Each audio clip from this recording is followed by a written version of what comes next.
Hello students. Today we are going to start our next topic in the light reflection and refraction. Okay, today we are going to start our topic that was based on the spherical mirrors, some of the basic terms related. Okay, so we are going to discuss them. What will be happen if the object will appear as the infinity, and what will be its image reflection. Today we are going to discuss about that. But before we starting that chapter, that topic, we are going to discuss what will be the we have discussed in the previous lectures. Okay, so let us start fast. So in previous lecture we have discussed the basic definition of light, that is defined as the light is an electromagnetic ray that travels in the straight line. Also we have discussed the reflection of light and the refraction of light. Then we have discussed some of the terms related to the reflection of the light. Here we have already printing mistakes, and that is why we have discussed the incident ray, reflected ray, normal, angle of incidence and angle of reflection. Then we have discussed the angle of reflections and laws of the reflection of the light. And there we have discussed the angle of reflection is always equal to the angle of incidence. Also we have discussed the incident ray, angle of reflection, angle of incidence, reflected ray, all lies in the same plane or in the same medium. Okay, so now today we are going to start our terms related to the spherical mirror. Okay, let us begin our topic. So for that topic we have to draw, and first we have to understand what is the concave mirrors drawing. Okay, so let us take the brief concave mirror drawing. So suppose this is the concave mirror. Suppose this is the concave mirror. So if the mirror is being made from the circle, suppose कि ये क्या होगा कि ये मैंने पूरा circle होगा, यहाँ से मैंने पूरा सर्कल होगा कि ये पूरा सर्कल है, उसमें से मैंने ये आधा हिस्सा जो है वो काट लिया. ओके, और उस आधे हिस्से को काट के फिर यहाँ पर साइड में रख दिया.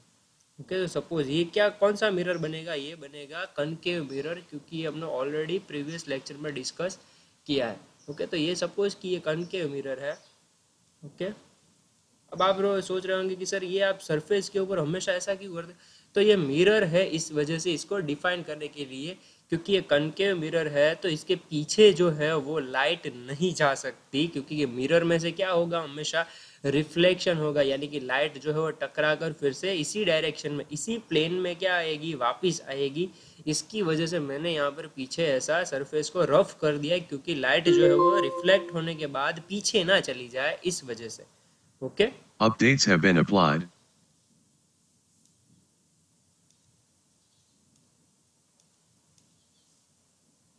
Okay. So suppose कि ये हमारा अगर सर्कल है, तो आप लोगों को पता ही होगा कि सर्कल जो भी होगा वो सर्कल का कोई सेंटर होगा, होगा ही ना, क्यों नहीं होगा. तो सेंटर से लेकर अगर मैं इस डिस्टेंस को मेजर करूँ और इसी चीज़ को मैं यहाँ पर ये मिरर पर पुटअप करूँ यहाँ पर, तो मान लो कि अगर मैं कोई भी एक ऑब्जेक्ट हो या कोई भी चीज़ हो, तो उसको खड़ा करने के लिए कोई रेफरेंस पॉइंट लूंगा कि नहीं लूंगा. रेफरेंस पॉइंट तो लूंगा नहीं, क्योंकि मुझे ऑब्जेक्ट को खड़ा रखना है. ऑब्जेक्ट चाहे यहाँ पर हो चाहे यहाँ पर हो, तो ये कहाँ पर खड़ा रहेगा, वो ज़मीन के ऊपर खड़ा रहेगा ना. तो जैसे हमारे लिए हम ज़मीन के ऊपर खड़े हैं, वैसे ही मैंने ये मिरर के लिए एक रेफरेंस पॉइंट लिया है. वो रेफरेंस पॉइंट के ऊपर से रेफरेंस एक्सिस को ड्रॉ किया है, और जो रेफरेंस एक्सिस मैंने ली है, उस रेफरेंस एक्सिस के ऊपर मैं किसको खड़ा रखूंगा, ऑब्जेक्ट को खड़ा रखूंगा. ऑब्जेक्ट यानी कि कोई भी चीज, ओके, जिसका एक पॉइंट हो ऊपर का और एक पॉइंट हो नीचे का. ओके, मतलब कि ए पॉइंट और बी पॉइंट लेंगे हम लोग. तो एक ऑब्जेक्ट को अगर मैं किसी जमीन के ऊपर खड़ा रखता हूं, तो ये जो जिसके ऊपर मैंने खड़ा रखा है, उसको, उस टर्म को मिरर के अंदर कहेंगे प्रिंसिपल एक्सिस. ओके, इतना समझ में आ गया. पहले प्रिंसिपल एक्सिस किसको कहेंगे, तो जो रेफरेंस एक्सिस हमने ड्रॉ की है, जिसके ऊपर हम लोग क्या खड़ा करेंगे, ऑब्जेक्ट को खड़ा करेंगे, उसको मैंने क्या कहा है, प्रिंसिपल एक्सिस. अब बात करते हैं इसकी. तो सेंटर में से जो सर्कल बना है, तो सेंटर से लेकर सर्कल तक के डिस्टेंस को हम क्या कहते हैं, रेडियस कहते हैं कि नहीं कहते हैं, रेडियस कहते हैं. जी हाँ, बिल्कुल रेडियस कहते हैं. तो यही पॉइंट्स को मैं, इसी डिस्टेंस को मैं यहाँ पर डिफाइन कर सकता हूँ. हाँ, यहाँ पर डिफाइन क्यों नहीं कर सकता. और इस पॉइंट को मैं कहूँगा सेंटर ऑफ कर्वेचर. क्या कहूँगा, centre of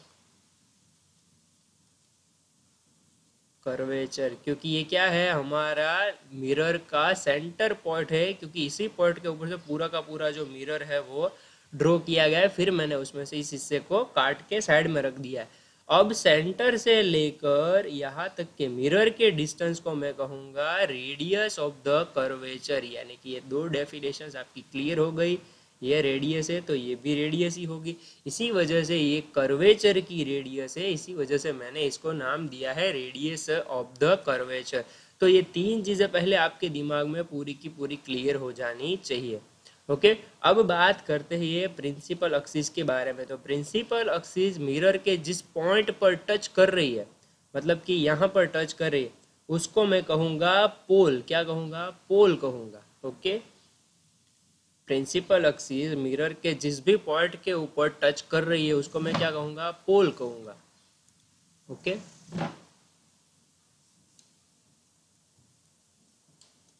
okay, then what is the focus? If suppose the incident ray will come to this direction, then the reflection will take on this direction.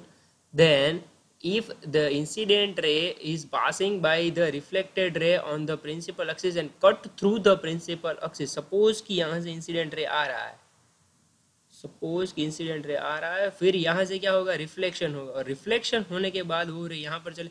हम लोगों को पता है कि भाई रिफ्लेक्शन के अंदर क्या होता है, सपोज कि इंसिडेंट रे आता है और यहाँ से रिफ्लेक्शन होता है, तो वही चीज़ मैंने यहाँ मिरर के ऊपर ड्रॉ की है। यहाँ से इंसिडेंट रे आ रहा है और यहाँ से रिफ्लेक्शन रे जा रहा है, तो रिफ्लेक्शन रे जहाँ पर भी प्रिंसिपल एक्सिस को कट कर रहा है, अभी मैं ये मिरर को डिलीट कर रहा हूँ ताकि आप लोगों को क्लियरली मैं सारी चीज़ें दिखा सकूँ। एक सेकेंड, हमारे पास है स्लाइड प्लेन, तो मैं यहाँ पर ही एक्सप्लेन कर देता हूँ।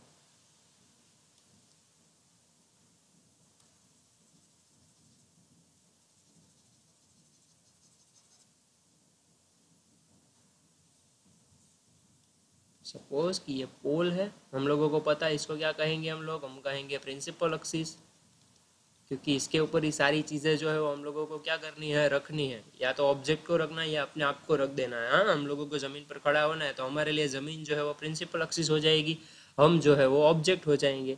ओके, सो सपोज कि ये जो कर्वेचर है उसका कोई सेंटर तो होगा ही, तो मान लो कि ये सेंटर ऑफ द कर्वेचर है, जिसको मैं डिनोट करूँगा सी से, और ये सी और पी के बीच का जो डिस्टेंस है उसको मैं डिफाइन करूँगा रेडियस ऑफ कर्वेचर, क्योंकि ये कर्वेचर की रेडियस है। तो सपोज कि अभी हम बात कर रहे थे कि इंसिडेंट रे आ रहा है और आने के बाद वो टकरा कर क्या कर रहा है? रिफ्लेक्शन कर रहा है। तो रिफ्लेक्शन करने के बाद वो प्रिंसिपल एक्सिस को जिस पॉइंट के ऊपर कट करेगा, मतलब यहाँ पर कट किया उसने, तो जो भी पॉइंट के ऊपर वो प्रिंसिपल एक्सिस को कट करेगा उसको मैं कहूँगा फोकस। क्या कहूँगा? फोकस, एफ यानी कि फोकस। इतना तो समझ में आ ही जाएगा आप लोगों को। ओके, अब बात करते हैं फोकल पॉइंट, फोकल डिस्टेंस के बारे में। तो फोकस पॉइंट और focal point will be same, focal point और focus be is a same quantity, is a same definition. Okay, now focus distance, okay, or focal length. So from the distance between the pole and focus point is defined as the focal length or focal distance. चलो, ये दो चीज़ें clear हो गई। अब बात करते हैं एक ऑब्जेक्ट के बारे में। तो सपोज कि मैं यहाँ पर एक ऑब्जेक्ट को खड़ा कर रहा हूँ, ये ऑब्जेक्ट है हमारा। भाई कोई ऐसा मत समझना कि ये एरो सर आपने क्यों किया है, तो ये हमारा ऑब्जेक्ट है। ऑब्जेक्ट का जो हेड है वो ए है और उसके जो बूट्स है वो बी है। Okay, so suppose A to B वाला जो ऑब्जेक्ट है वो मैंने यहाँ खड़ा किया है, और उस ऑब्जेक्ट का जो रिफ्लेक्शन है वो सपोज कि मुझे यहाँ पर कहीं पर मिल रहा है, रिफ्लेक्शन जो है वो यहाँ पर कहीं पर मिल रहा है। तो अब इस ऑब्जेक्ट से लेकर पोल तक के डिस्टेंस को मैं कहूँगा ऑब्जेक्ट डिस्टेंस। क्या कहूँगा? Object distance. और इमेज से लेकर पोल तक के डिस्टेंस को कहूँगा इमेज डिस्टेंस। इतना तो सब कुछ समझ में आ ही जाएगा। अब आप बात करोगे कि सर ये जो है वो उल्टा यहाँ पर क्यों आया, उसका इमेज जो है सर यहाँ पर सीधा ही नहीं बनना चाहिए, उल्टा क्यों आया, तो उसके बारे में बात हम लोग नेक्स्ट टॉपिक के अंदर डिस्कस करने वाले हैं। अभी मैंने सिर्फ आपको क्वांटिटीज जो है टर्म्स अगर आप सुनोगे तो फिर आप लोगों को नया नहीं लगना चाहिए कि सर ये कुछ सुना हुआ नहीं है। ओके, ये सारी चीज़ें आप लोगों को मालूम होनी चाहिए। ओके, प्रिंसिपल एक्सिस हो चाहे फिर वो फोकल लेंथ हो, फोकल पॉइंट हो, पोल हो, तो ये सारी चीज़ें आप लोगों को पता होगी तो आप लोगों को चैप्टर अंडरस्टैंड करने में मज़ा आएगा। फिर ये रिफ्लेक्शन के बारे में बाद में बताऊंगा, पहले सारी चीज़ों का डेफिनेशन प्रॉपर जान लेते हैं हम लोग। ओके, पहले ये सारी चीज़ें क्लियर हो गई दिमाग में। Now let us take the proper definition. Center of the curvature will be, it is the center of the sphere of which the mirror is a part। यानी कि एक मिरर का जो पार्ट है, सेंटर पॉइंट है, उसको हम लोग क्या कहेंगे, centre of the curvature. Radius of the curvature, it means the distance between the pole and the centre of the curvature, it will be denoted as the radius of the curvature। You can write it in your own words, but here is the proper definition. It is the radius of the sphere of which the mirror is a part, or you can write as I am saying। okay, there will be no problem about it। okay, यहाँ पर आप लोग अपने आप भी लिखोगे the distance between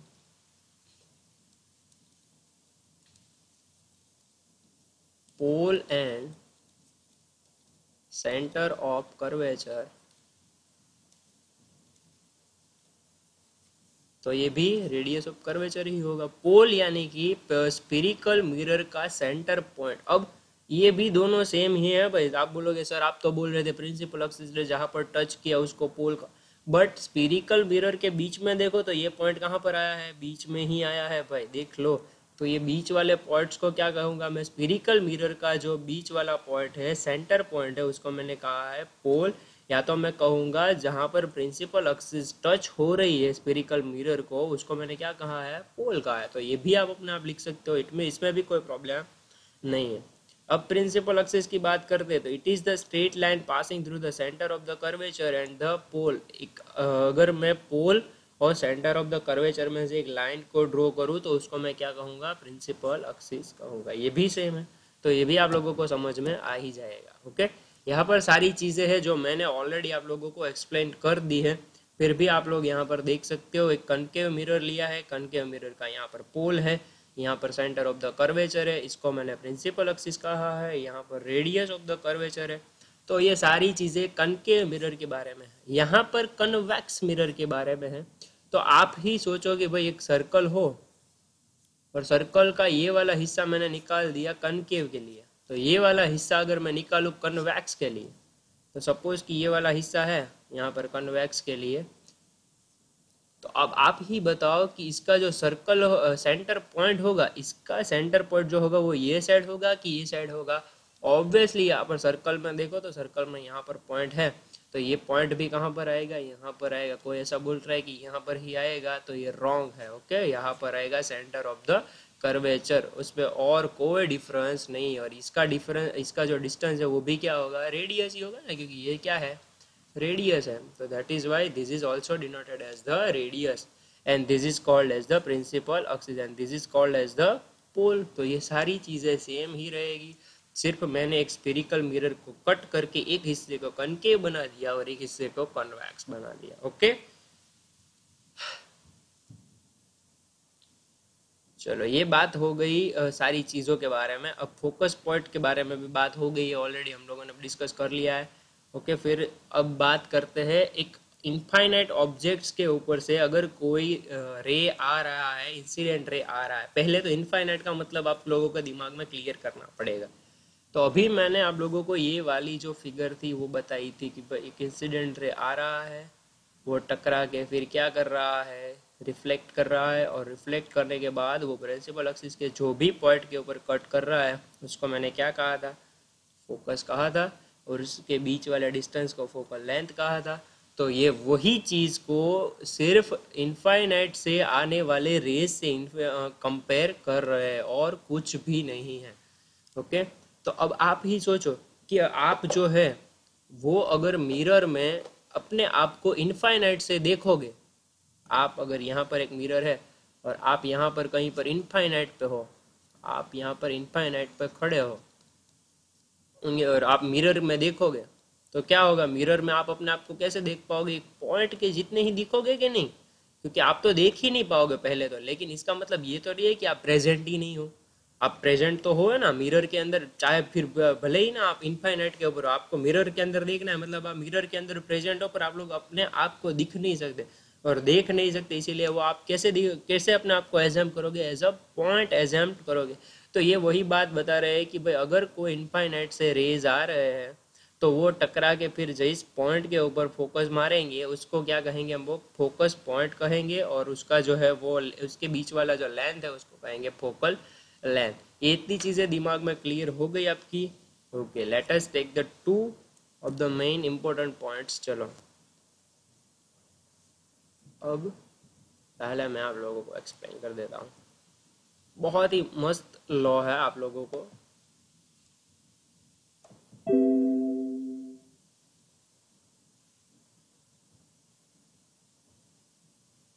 okay,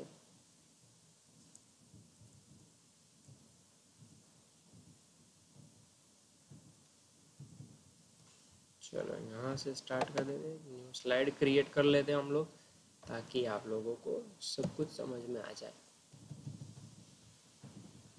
okay चलो, फिर से हम लोग क्या करते हैं, चार ड्राइंग करना है हम लोगों को। अब मैं आप लोगों को एक रूल बता देता हूँ जो कि आप लोगों को इजीली समझ में आए। इस वजह से इंसिडेंट रे अगर स्ट्रेट लाइन में आए तो उसका रिफ्लेक्शन जो है वो कोई एंगल पे होगा। चलो, तो ये हो गई कनकेव मिरर के बारे में बात। कनकेव मिरर को ड्रॉ करेंगे हम लोग। कनकेव मिरर में चार चीज़ें जो है वो ड्रॉ करेंगे। पोल को ड्रॉ करेंगे, यहाँ पर सपोज कि सेंटर ऑफ द कर्वेचर है, इसके बीच वाला डिस्टेंस आपको पता है। तो ये हो गई पहली कॉन्सेप्ट की बात कि अगर इंसिडेंट रे स्ट्रेट लाइन के अंदर आ रहा है, मतलब कि ये देखो स्ट्रेट लाइन के अंदर इंसिडेंट रे आ रहा है। हाँ भाई, ये स्ट्रेट लाइन ही है। अगर मेरे से ड्राइंग में थोड़ी सी लाइन क्रॉस हो जाए तो इसका मतलब ये नहीं है कि ये स्ट्रेट लाइन है। हाँ, आप लोगों के दिमाग में ये स्ट्रेट लाइन ही होनी। तो मैंने क्या बोला कि इंसिडेंट रे जो है अगर स्ट्रेट लाइन में आ रहा है तो रिफ्लेक्टेड रे क्या होगा, कोई एंगल के ऊपर प्रिंसिपल एक्सिस को कट करके निकलेगा। मतलब कि सीधा रे आएगा तो आड़ा रिफ्लेक्टेड रे निकलेगा। इतना तो समझ में आएगा ना। हाँ, ये तो सबसे इजी है भाई, देसी लैंग्वेज में समझा रहा हूँ अभी, इससे तो ज्यादा क्या समझा। कि इंसिडेंट रे अगर स्ट्रेट लाइन में आ रहा है तो रिफ्लेक्टेड रे जो है वो किसी एंगल के ऊपर बैंड होगा प्रिंसिपल एक्सिस के टावर्ड्स में। मतलब प्रिंसिपल एक्सिस की डायरेक्शन में ही जो है वो बैंड हुआ।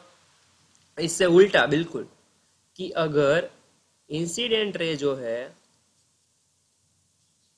वो कोई एंगल के ऊपर आ रहा है तो रिफ्लेक्टेड रे जो है वो स्ट्रेट लाइन का होगा। लो, ये तो समझ में आ ही जाएगा भाई, ये तो सबको समझ में आए। सपोज कि ये कनकेव मिरर है, ये कनकेव मिरर की प्रिंसिपल एक्सिस है। ये कनकेव मिरर की प्रिंसिपल एक्सिस के ऊपर सपोज कि इंसिडेंट रे आ गया भाई, ये देखो ये एंगल के ऊपर ये इंसिडेंट रे। हाँ देखो यहाँ पर ये इंसिडेंट रे है।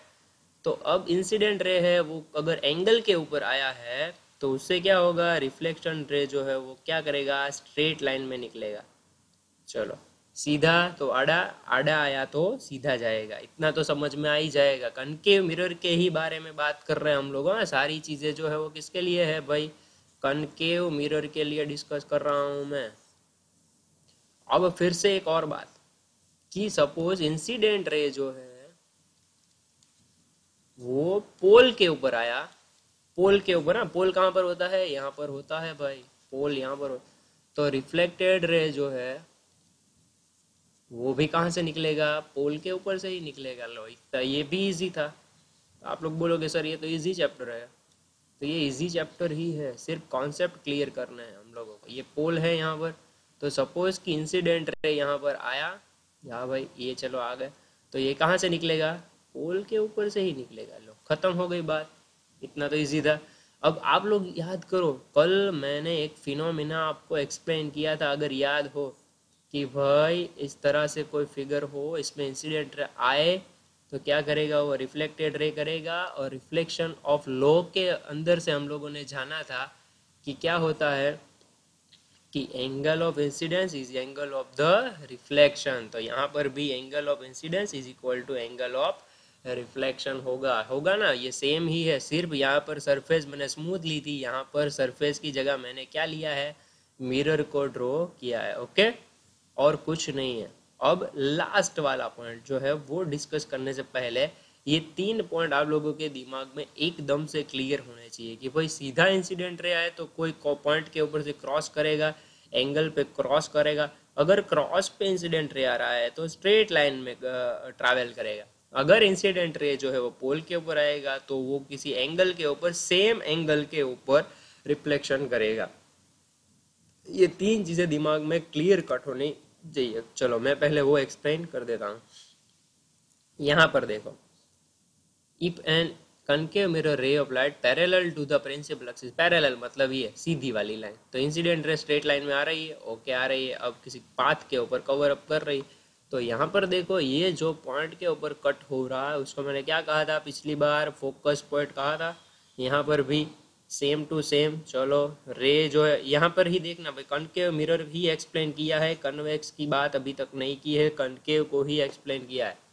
A ray passing through the focus of the concave mirror reflection will emerge parallel to the principal axis। ये भी क्लियर हो गया आप लोगों के दिमाग में, ये भी क्लियर हो गया। चलो अब रे is passing through the centre, ये हम लोगों ने बात एक नहीं की है, ये बात कर ली है। कनकेव मिरर के प्रिंसिपल एक्सिस पोल के ऊपर अगर इंसिडेंट रे आएगा यहाँ पर तो रिफ्लेक्टेड रे सेम एंगल के ऊपर ट्रैवल करेगा। 3 चीजें clear.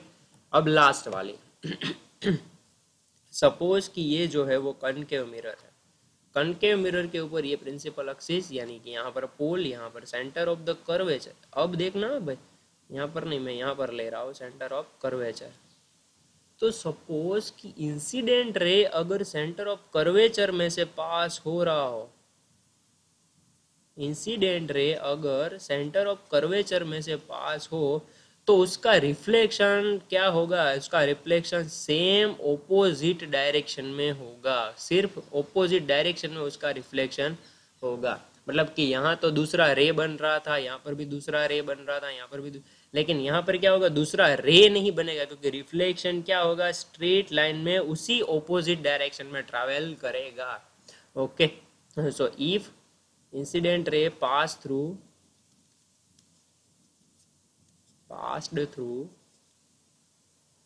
center, then reflection will be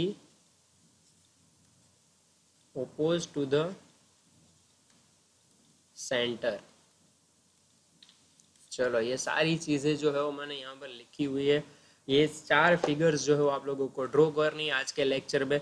फिर नेक्स्ट लेक्चर में हम लोग ऑब्जेक्ट को पुटअप करेंगे और ऑब्जेक्ट के रेफरेंस में हम लोग क्या करेंगे कि भाई हम लोगों को अब पूरा इमेज क्रिएट करना है। कोई ऑब्जेक्ट, अभी तो सिर्फ एक ही रे की बात कर रहा हूँ मैं। यहाँ पर देखो सिर्फ मैंने एक ही इंसिडेंट रे लिया है, उसका रिफ्लेक्शन एक रे है। अब जब जाके यहाँ पर 2 आएंगे, एक हेड आएगा एक बूट्स आएंगे, तो क्या होगा, उसके ऊपर से हम लोग क्या करेंगे, इसका रिफ्लेक्शन जो है वो ड्रॉ करेंगे। पहले ये 4 फिगर्स जो है वो आप लोगों को कनकेव मिरर की क्लियर करवा रहा हूँ आज के लेक्चर में। Okay, so that's it for today. Thank you very much for hearing this lecture. If you had any kind of doubt, you can ask me in the comment section, you can ask me on the WhatsApp, or you can ask me on the Instagram. Till then, bye bye everyone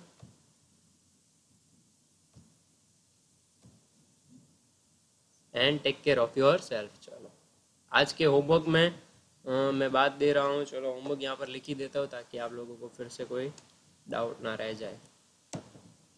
चलो question number 1, explain all the terms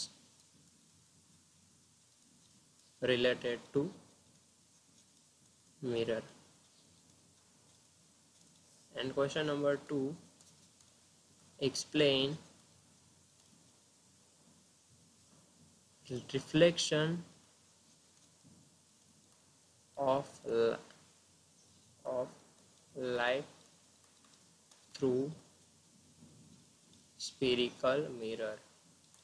और ये सारी चीज़ें भाई draw करनी है आप लोगों को, सारी चीज़ें ड्रॉ करके एक्सप्लेन कर रही है। ये यहाँ पर देखो कनकेव मिरर का सारा चीज़ें ड्रॉ करना है, ये सारे वर्ड्स लिखने हैं। सिर्फ कनकेव मिरर की ही बात कर रहा हूँ, कन्वेक्स ड्रॉ नहीं करना है।